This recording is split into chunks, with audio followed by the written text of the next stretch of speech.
পড়াশোনা করেছেন, উচ্চশিক্ষিত হয়েছেন, কিন্তু কোনো রকম চাকরির কিন্তু যোগাযোগ আসছে না, চাকরি পাচ্ছেন না। চাকরি পেতে গেলে প্রথমত দুটো আপনাকে দিক দেখতে হবে, একটা হচ্ছে জন্মকুণ্ডলী, একটা হচ্ছে বাস্তু।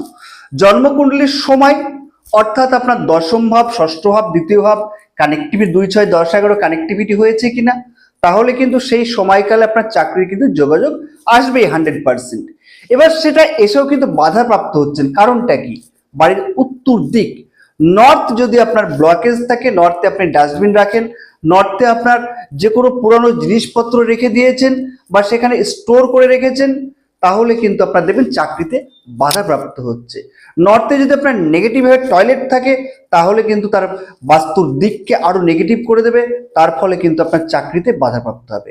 তাহলে এইগুলোকে জানুন, সঠিক বিচার করুন, বাস্তুকে আপনার দেখুন, তাহলে কিন্তু আপনার চাকরি 100% হবেই।